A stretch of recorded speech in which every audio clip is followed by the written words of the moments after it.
Hello friends, রমাস cooking চ্যানেলে সবাইকে স্বাগত। আজকে নিয়ে এসেছি আপনাদের জন্য শুক্তো ডাল বা শুক্তার ডাল বা তেতর ডাল। এটা বিভিন্ন নামেই পরিচিত।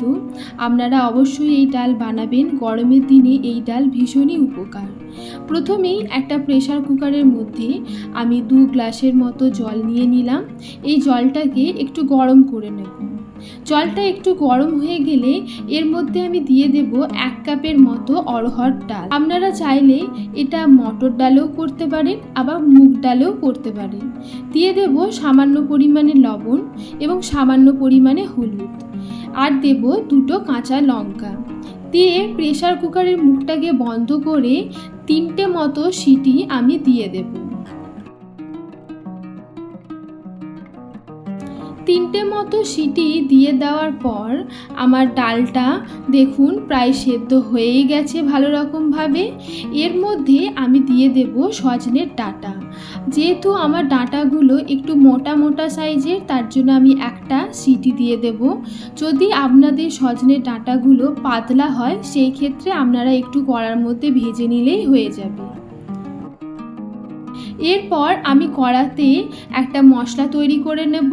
তার জন্য দিয়ে দেব 1 চামচের মতো মেথি, 1 চামচের মতো রাঁধুনি, কয়েকটা শুকনো লঙ্কা আর কয়েকটা তেজপাতা। এবারে এটাকে ড্রাই রোস্ট করে নেব ভালো করে এটা ভেজে নেওয়ার পর যখন এখান থেকে একটা সেন্ট বের হয়ে আসবে তখন এটাকে নামিয়ে নেব। গরম থাকতে থাকতেই এটাকে মিক্সার গ্রাইন্ডারে দিয়ে সুন্দর একটা পাউডার বানিয়ে নেব। কড়ার মধ্যে আমি 2 চামচের মতো সর্ষের তেল দিয়ে দিলাম।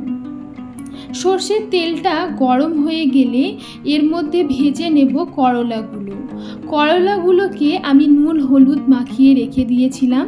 দেখুন আমি করলাগুলোকে রিং সাইজের কেটেছি। আপনারাও এরকমভাবে কাটবেন এবং বীজগুলোকে বের করে দেবেন।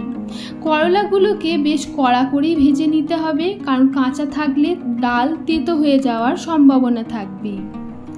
এরপর এই তেলের মধ্যে দিয়ে দেব ফোড়ন। তাই দিচ্ছি 1 চামচের মতো রাঁধুনি, 2টো তেজপাতা আর শুকনো লঙ্কা। এরপর এগুলো একটু নাড়াচাড়া করে নেব।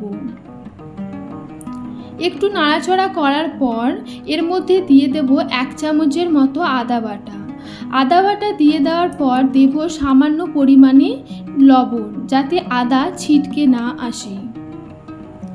এবারে একটু আদাটাকে 1 মিনিটের জন্য কষে নেব।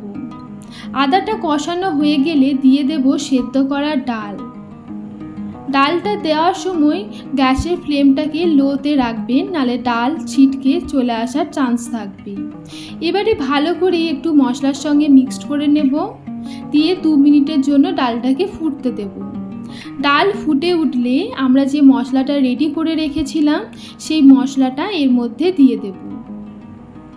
আমি 1.5 চামচের মতো মশলাটা ইউজ করেছি, আপনারা আপনাদের প্রয়োজন মতন এখানে ইউজ করে নেবেন। এবারে ডালটাকে ভালো করে মিক্সড করে 3-4 মিনিটের জন্য ফোটাতে দেব।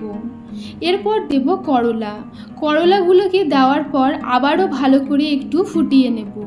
এটা গরম গরম ভাতের সঙ্গে গরমের দিনে বেশ সুস্বাদু লাগে খেতে। অবশ্যই বাড়িতে বানাবেন এই পদ্ধতিতে, আর আমাকে কমেন্ট করে জানাবেন কেমন হয়েছিল। এর উপকরণের যে পরিমাণগুলো সব ডেসক্রিপশানে বক্সে দিয়ে দেব, আপনারা অবশ্যই চেক করে নেবেন। নতুন বন্ধুদের কাছে অনুরোধ করছি আমার চ্যানেলটাকে সাবস্ক্রাইব করে নেবেন। আজকের ভিডিও যদি আপনাদের ভালো লেগে থাকে অবশ্যই লাইক, কমেন্ট, শেয়ার করবেন এবং আমার চ্যানেলটাকে সাবস্ক্রাইব করবেন। থ্যাংক ইউ বন্ধুরা।